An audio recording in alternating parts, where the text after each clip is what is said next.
Trump's promising 90 trade deals in 90 days. But with time running out, he's rewriting the rules, literally. Let's break down what's happening with his tariff letters and the Senate's chaotic Vote-a-Rama. The Trump administration has repeatedly promised 90 trade deals in 90 days. It was an ambitious pledge to begin with.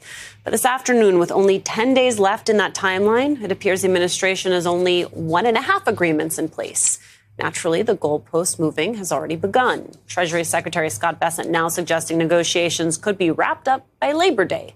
And Kevin Hassett, director of the National Economic Council, maintains more deals will happen whenever lawmakers pass Donald Trump's spending bill. Meanwhile, Trump himself today subtly redefining what a deal really means. Watch. What I want to do is, and what I will do just sometime prior to the 9th, is we'll send a letter to all these countries.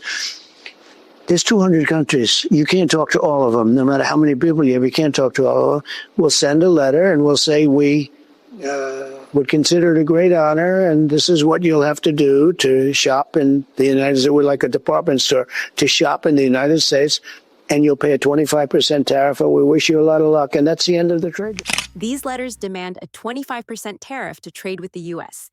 But is this a deal or just an aggressive pen pal move? It really depends what's in the letter.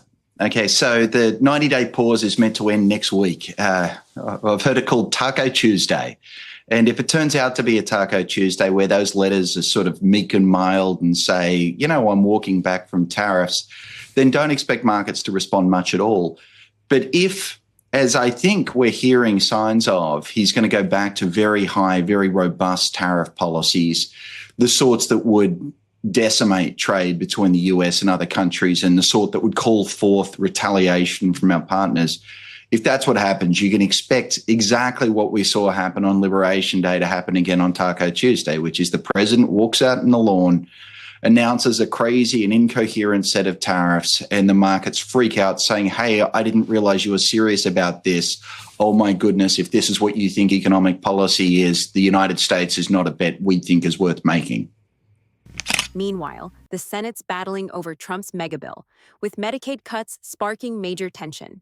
The Senate has kicked off its marathon voting session called Vote-a-Rama, which probably sounds a lot more fun than it actually is. It's an hours-long series of votes on potential amendments to the House version of this legislation. One of the biggest areas we're watching is Medicaid, which more than 70 million Americans rely upon for health care. The Senate version of this bill would leave 11.8 million more people without health insurance, or at least without Medicaid in 2034, according to the Congressional Budget Office, an analysis from the CBO released over the weekend. That's more than the 10.9 million more than the House version of the same bill. Not only are Democrats railing against the legislation, these changes are providing a big hang-up for some Republicans. At this hour, we do not know how this is all going to turn out. If Republicans lose only 3 Republican Senate votes, then Vice President J.D. Vance will have to cast a tie-breaking vote. If they lose 4, the bill dies. But if J.D. Vance is the key vote and then the Senate version passes, it's still going to have to go back to the House, where it will face new hurdles. Today, House Speaker Mike Johnson is confronting growing levels of concern from Republicans about the final product, a source saying that he's going to hold a call today with a group of Republicans and Dr. Mehmet Oz, head of the Centers for Medicare and Medicaid Services.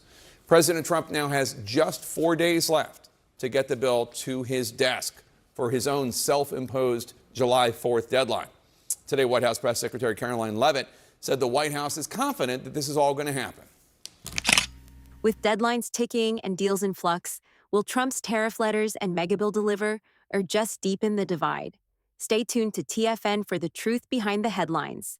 Smash that like button and subscribe for more no-spin updates.